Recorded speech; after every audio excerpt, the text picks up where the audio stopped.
is coming. Olá, meu povo e minha pova, sejam muito bem-vindos ao primeiro vídeo da nossa playlist Dicas de Estudo. E hoje nós temos o nosso especial de Ano Novo. Se você está vendo esse vídeo em 2030, eu quero te saudar e te dar um abraço diretamente do passado. Olha a internet te possibilitando a viagem no futuro aqui, ó. Saudações do passado, aqui eu falo diretamente de 2020, onde estamos encerrando uma década. A década que começou em 2011 vai acabar em 2021. 2020 é o último ano dessa década. É um engano muito comum achar que 2020 já é uma nova década. Não.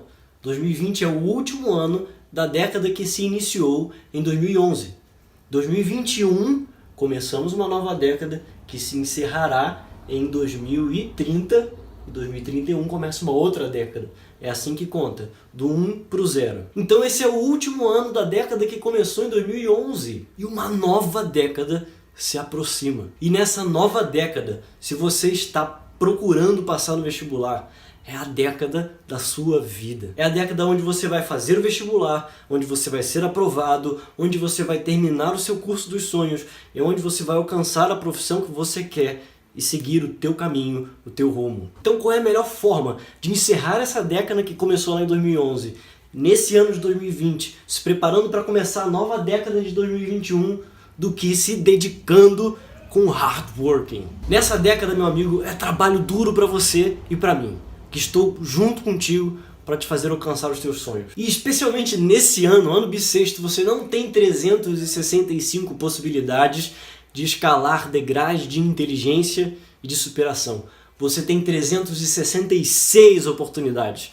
Você tem dia 29 de fevereiro para aproveitar e passar à frente nos seus sonhos. E eu para trabalhar e para te ajudar nisso. Então, meu amigo, otimismo, e vamos lá para o nosso primeiro vídeo de dica de estudos bem rapidinho sobre duas dicas que eu nunca vi ninguém na internet falando, eu só aprendi na vida e lendo textos de neurociência e que me ensinaram e salvaram a minha vida. São 3 dicas muito simples. A primeira é: final e início de ano, descansa. Cara, o teu corpo, ele não é uma máquina. Por mais que a gente fale, o corpo é uma máquina e que funciona muito bem e não sei o que, cara, não.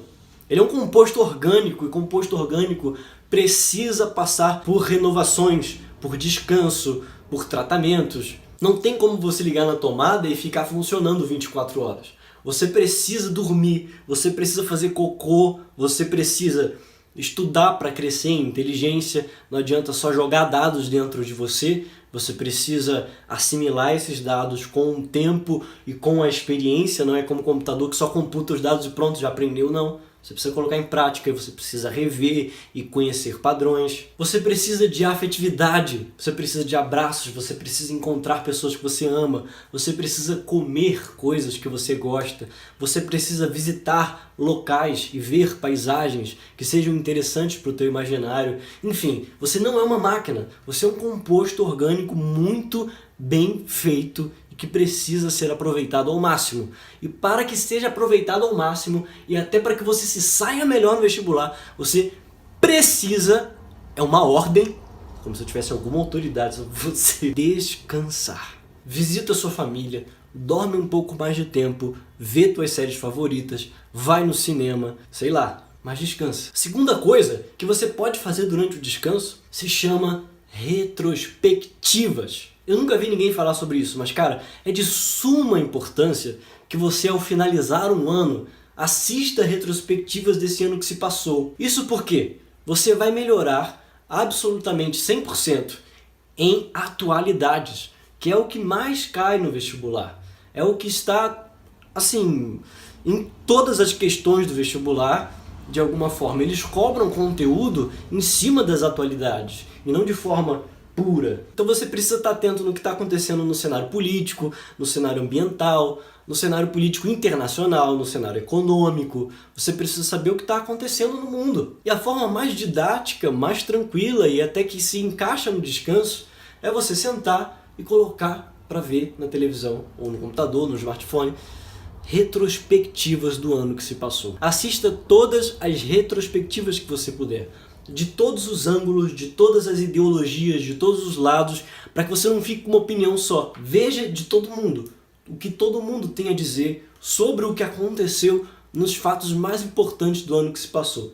Assim você não só vai saber o que aconteceu e vai estar mais preparado para as questões que podem vir sobre esses acontecimentos que se passaram, como você vai estar atualizado, vai estar conscientizado para que os próximos eventos do ano que está se iniciando, você já tem a base dele. Você já sabe qual foi a base de tudo que aconteceu, sobre a qual as coisas do próximo ano estão sendo construídas. Decisões políticas que serão tomadas no futuro, no próximo ano, durante esse próximo ano, estão pautadas em questões políticas, ambientais, sociais, culturais que aconteceram no ano anterior. E que se você não entendeu o que aconteceu, você provavelmente vai viajar um pouco no que está vindo por aí.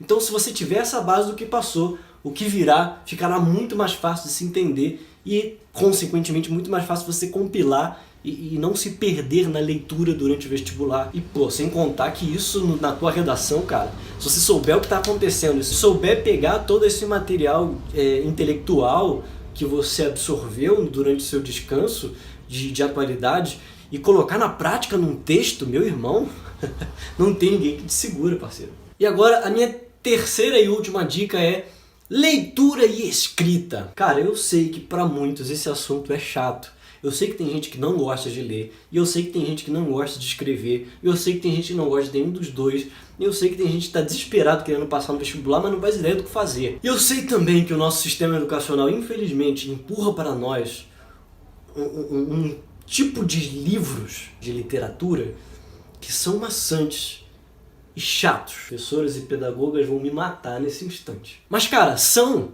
Para você, por exemplo, que está me assistindo e nunca leu um livro de literatura completo, você vai ler Machado de Assis, você vai achar um porre e vai tomar trauma de leitura pro resto da sua vida e vai desistir do vestibular, vai falar, eu vou aceitar minha vida assim do jeito que tá, e vai arrumar um emprego qualquer e a vida vai seguindo, porque te desanima, você fala, cara, eu não alcanço isso não é pra mim. E eu quero te dizer aqui que eu tenho uma dica para salvar a sua vida, que salvou a minha. Você não precisa começar lendo José de Alencar, Machado de Assis, Manuel Bandeira, essa galera da pesada.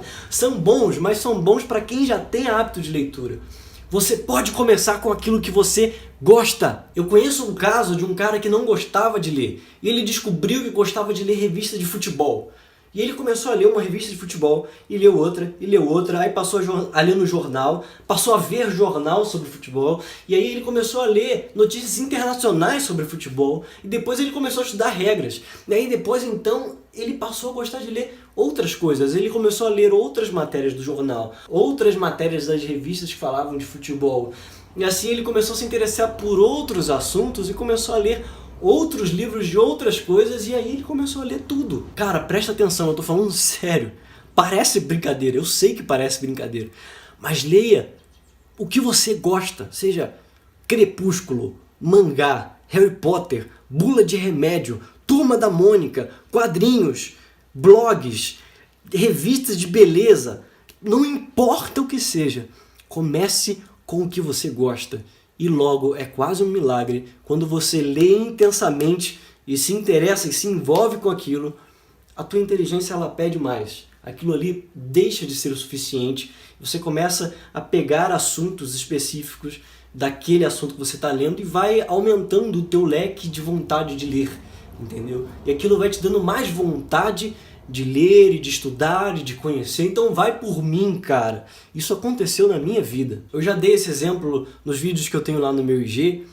Eu no meu ensino médio, cara, eu era um bosta. Eu não sabia nada de exatas, nem de geografia, nem de história. Eu era um aluno muito ruim, um aluno mediano. Mas quando eu fiz a prova da UERJ, por exemplo, todo mundo que fazia escola e no turno da tarde fazia cursinho, tirou C ou D. E eu tirei B. Aquilo foi um choque, né? Tanto para mim quanto para os meus colegas. Mas por quê? Todo dia de manhã antes de ir para a escola, eu lia umas 30, 40, 50 páginas de algum livro de literatura idiota que me interessava. Eu chegava atrasado na escola, porque eu estava lendo durante o café da manhã. Eu lia coisas aleatórias, desde Turma da Mônica, a esses livrinhos de literatura que surgem com umas historinhas bobas, a Senhor dos Anéis, que eu comecei a gostar, enfim. Porque eu tinha muita leitura e eu sabia escrever bem, eu fui muito melhor. Porque eu li mais atentamente as questões, eu fiz uma redação melhor e eu tinha um pensamento crítico mais bem desenvolvido, porque eu estava acostumado a assimilar informações que me confrontavam. Então, cara, vai por mim. Essa dica da leitura é chave mestra. Leia, leia, leia, leia, leia e leia. Não importa o que seja, só lê. Faz uma meta para esse ano, ler todos os dias. Não importa o que seja, leia alguma coisa todos os dias e a sua vida vai mudar já nas primeiras semanas. Pode ter certeza absoluta. E se isso não acontecer, eu desafio colocar aqui nos comentários. Ó, Bernardo, passei um mês lendo, não adiantou porcaria nenhuma. Coloca aqui que a gente vai descobrir junto do que tu gosta. Abra livros, abra revistas, até você achar aquilo que você se apaixona, que você perde o fôlego. E aí, cai dentro naquilo e logo, logo, teu leque vai abrir. É muito rápido. Para finalizar, a última dica dentro dessa ainda é a escrita. Cara, ler é a chave oficial. Mas se você quer um complemento perfeito para a leitura, é a escrita. Depois que você pega o gosto pela leitura, automaticamente você começa a ter seus pensamentos próprios. Começa a mergulhar naquela história, ou naquele contexto, ou naquela teoria, enfim. E você começa a refletir sobre aquilo. Coloca no papel, meu irmão. Nem que você jogue fora depois, não importa se você vai jogar fora depois, mas eu estou falando aqui de escrever à mão, tá? Eu não estou falando de digitar. Os processos mecânicos, biológicos, químicos de escrever à mão e de digitar são completamente diferentes. O esforço que você faz para apertar uma tecla não muda basicamente nada na tua estrutura cognitiva. Mas se você tem um esforço de formar letras, com letras formar palavras, com palavras formar frases e que ainda estejam dentro de uma regra gramatical, cara, o teu cérebro grava aquilo de forma muito mais poderosa, muito mais intensa. É como se você estivesse escrevendo no seu HD realmente. Faz toda a diferença. Não caia na cilada de ficar escrevendo só no computador, porque aquilo vai embora. Eu já testei isso, eu fazia muitos resumos no computador e hoje eu preciso revisitá-los, porque eu não lembro o que eu digitei. Os textos que eu escrevi à mão estão aqui, eu posso puxar a qualquer momento. Então uma boa dica para começar é, se você teve alguma ideia sobre qualquer coisa, escreva. Se você está lendo um livro e sentiu vontade de escrever algo sobre aquele livro, ou responder algum questionamento, ou alguma questão que te interessou naquele livro, escreva ali. Tem gente que não gosta de escrever no livro, né? Eu sou viciado por isso. Eu respondo o autor no livro. Se o autor faz alguma pergunta, se tem algum ponto que eu não concordo, se tem algum ponto que eu concordo, se tem algo que eu quero discutir melhor, eu escrevo nas notas de rodapé, nos espaços em branco. Eu vejo os espaços em branco como uma possibilidade de diálogo com o autor. É como se ele deixasse para mim um espaço para eu conversar com ele. Então eu vou lá e escrevo o que eu estou pensando sobre aquilo que ele me escreveu. E aí aquele conteúdo é assimilado por mim. E aí quando eu for revisitar o livro para alguma consulta, ou se eu quiser reler, tá lá as minhas anotações de novo, e aquilo então se fortifica ainda mais dentro de mim. Mas se você não gosta de escrever em livro, cara, pega um papelzinho do lado, compra um bloquinho de notas, compra um caderno para isso e vai escrevendo. Não precisa ser super organizado não, porque aí às vezes desanimam algumas pessoas. Mas se você é como eu, que fica desanimado quando pensa em muita organização, só pega um papel e escreve. Quando você terminar de escrever aquele papel todo, se você achar que aquilo não é útil para você, joga fora. Se você achar que será útil algum dia, guarda numa pasta. E assim vai. Então escreva, escreva e escreva. Não importa o quê. Principalmente nas aulas.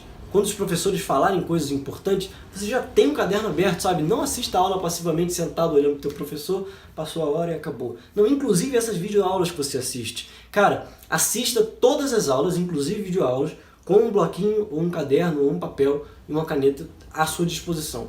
E qualquer palavra que te chamou atenção, anota. Qualquer frase, anota. Qualquer comentário que você queira fazer, escreve. E aí depois que acabar a aula, tenta fazer o exercício de quando chegar em casa, reescrever aquilo.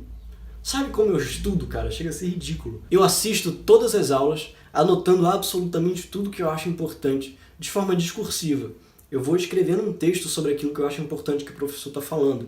E aí faço setas, quando não dá tempo de escrever um texto complexo, né? Eu vou escrevendo, assim, loucamente mesmo, sem muita conexão entre uma coisa e outra. Vou soltando frases, e aí boto seta para cá, seta para lá, e afirmo aqui, enfim. E quando eu chego em casa, eu pego aquele texto todo bagunçado e escrevo um texto bonitinho. Pronto. estudei. Eu não estudo mais sobre aquilo. É o suficiente para mim. O máximo, eu revisito aquilo, se precisar, eu faço um novo texto só com os tópicos principais, não preciso reescrever um texto inteiro. E aquilo ali já está gravado na minha mente. Então, cara, 3 dicas de ouro: retrospectivas, leitura e escrita. Te espero nas próximas dicas de estudo e aguardo te ver na faculdade na próxima década. Um abraço e até a próxima. Bons estudos!